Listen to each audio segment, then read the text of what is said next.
All right, we're ready for our next speaker. I would like to welcome Daniela Papi, who will be talking simply about the powerful act of giving things. Daniela?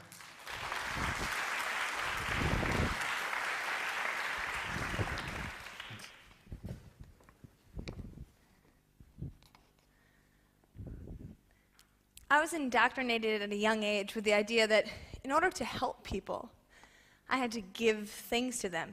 Maybe it was TV advertisements asking me to give money to give food every month to a poor child in Africa, or maybe it was food and clothing collections at school.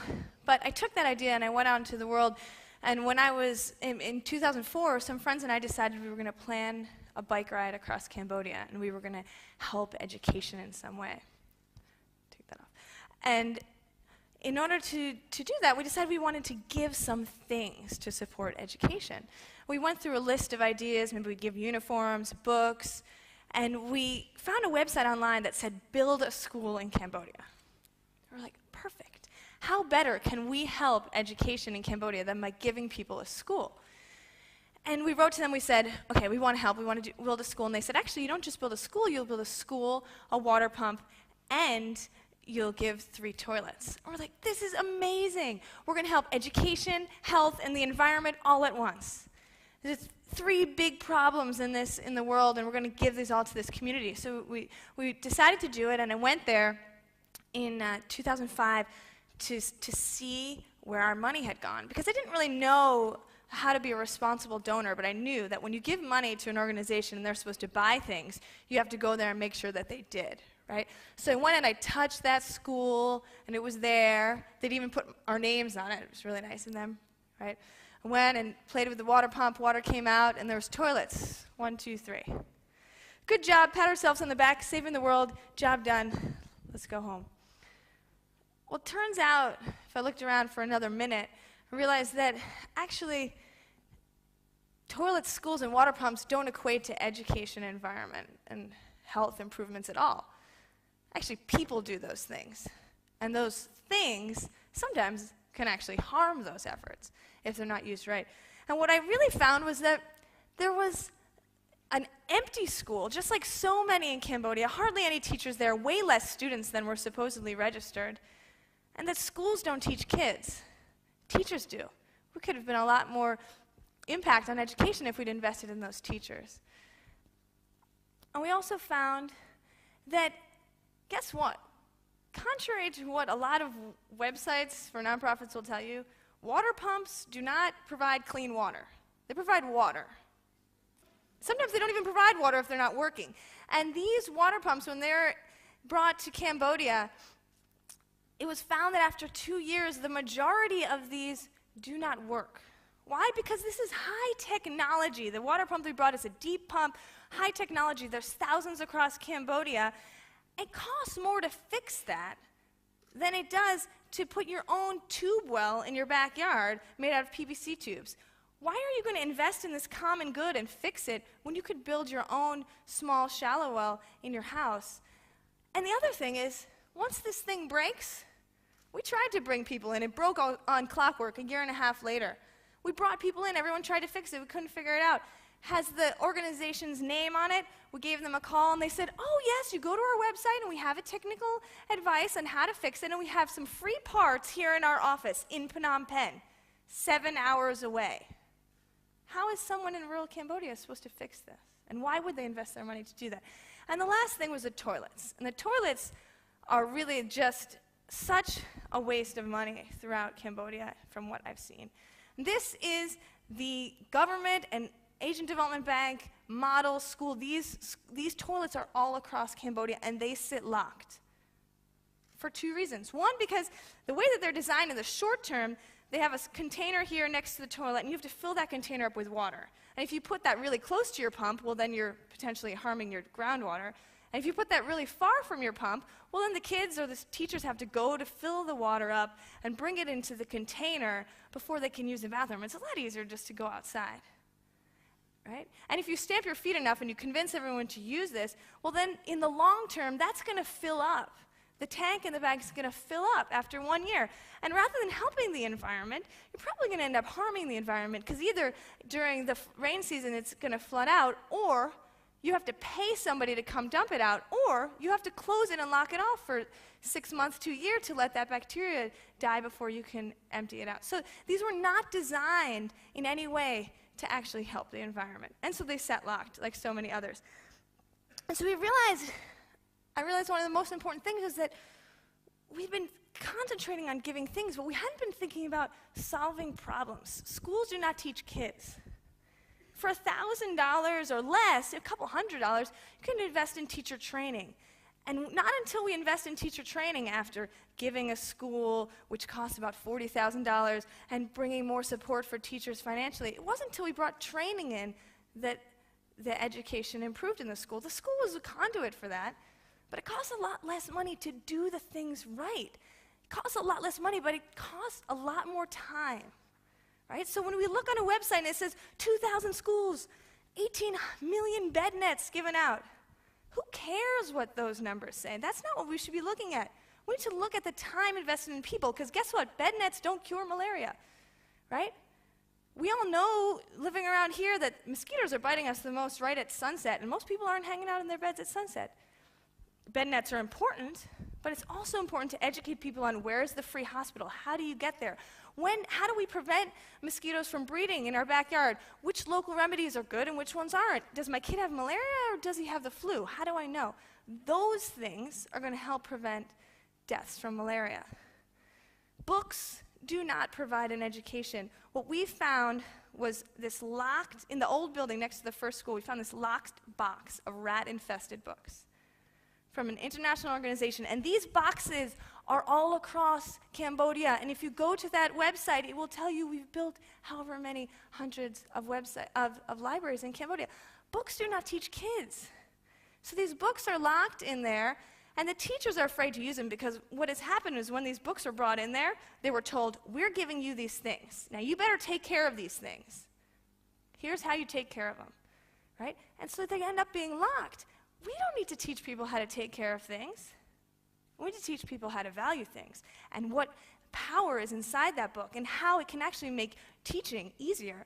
And all of the exciting things are in there. People will take care of them then. And so we came up with this brilliant idea of solving this library problem by giving them more things. So we brought 3,000 volumes of books and stuck them in a beautiful library and worked with the community to hire a librarian.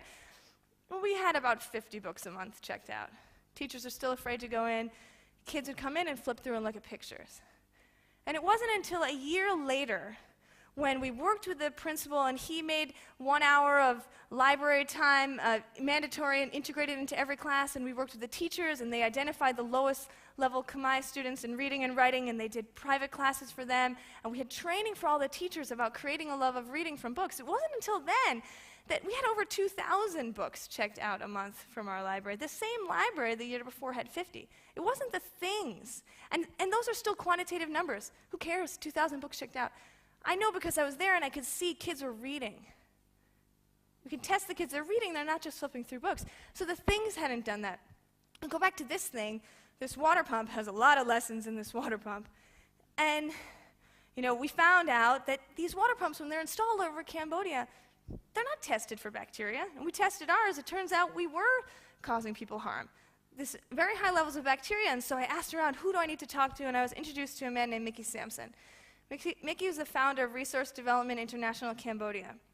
And he spent the final 10 years of his life living in Cambodia and educating people about how to improve their own lives and helping to bring technologies to them that were applicable for rural areas. Mickey passed away last year, and he should be the one here telling you a lot of these stories. But fortunately, he invested a lot of time in me and trying to get these ideas into my head, into a lot of other people's heads as well. And he said, okay, Daniela, you have bacteria in this water. What you need to do is you need to get some in-home water filtration devices.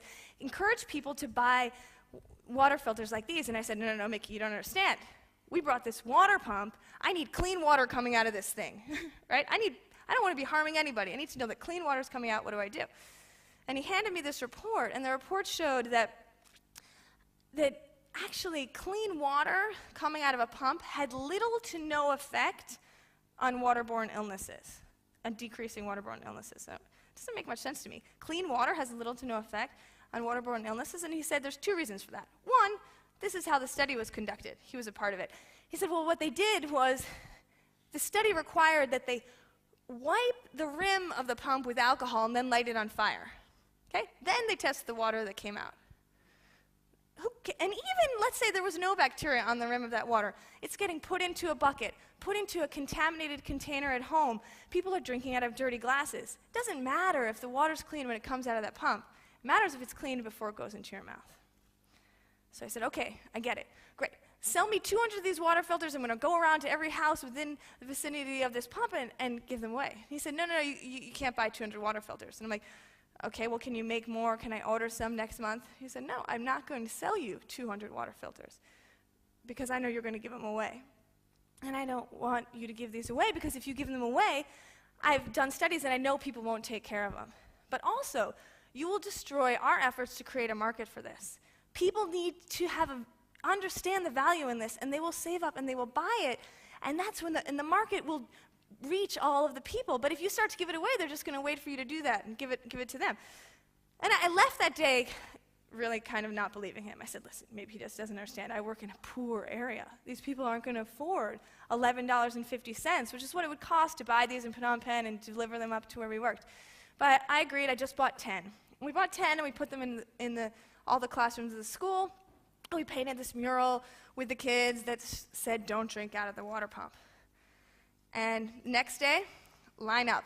Everyone's drinking out of the water pump. 2 weeks later, everybody's still drinking out of the water pump. 6 months later, most people are still drinking out of the water pump.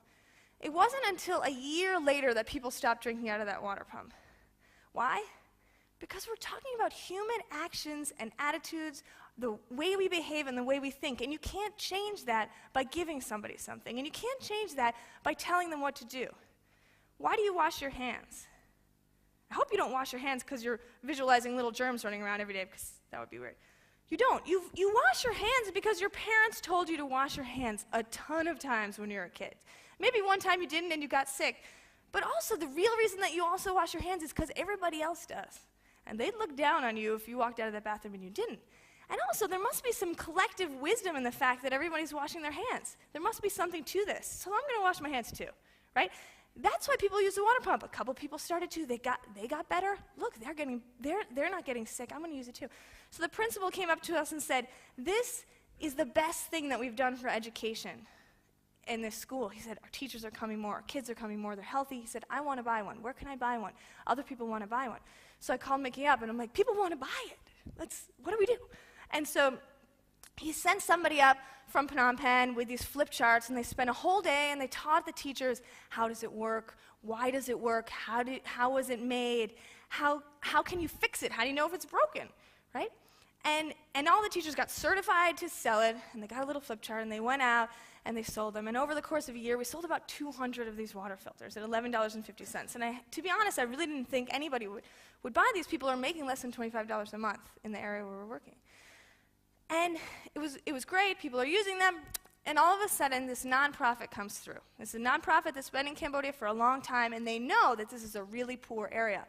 And like me, they thought, well, this is a really poor area. They can't afford $11.50 water filters, and we have some extra. So they set up a stand, and they sold these water filters for $3.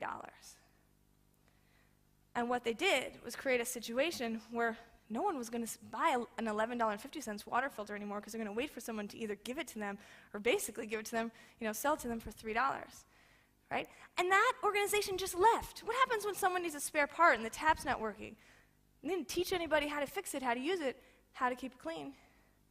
So that organization came in and tried to help these poor people who couldn't afford a water filter, and in effect destroyed this community's ability to have clean water. That's what we do when we give things away sometimes. But what about the poorest people? I'm going to give you another last lesson from Mickey. And they made these rope pumps, and the rope pumps are made completely from locally sourced materials. It's rope, PVC tubes. Everything can be fixed locally. And after 2 years, these ones are still working. And these cost about $250 to install, to dig. And that is cost prohibitive for some people, but they allow people to buy them and pay them back over the course of 2 years or sometimes longer. And over the course of 2 years, every single month they collect the money. And that gives them 24 months, 24 touch points to teach 24 lessons. How do you fix this? In-home water filtration, hygienic food preparation, how to dig your own toilet. All of these things that actually play into waterborne illnesses. And what they're doing is they are improving people's lives. They are decreasing waterborne illnesses. They have 100% repayment on their rope pumps, but they've realized that the rope pumps aren't the cure. We can't give somebody a thing. We have to invest time in them. So when we look at nonprofits' websites and we see what they're doing and it says they've done 1 million of this or 1,000 of this in libraries and schools and water pumps, ask questions. We need to ask questions and we say, are you just focusing on things? Because things are easy to scale. We need to invest time in people, and sometimes that takes longer.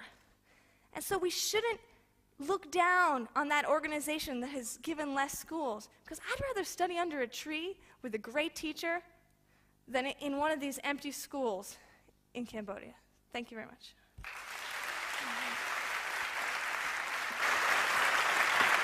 Thank you.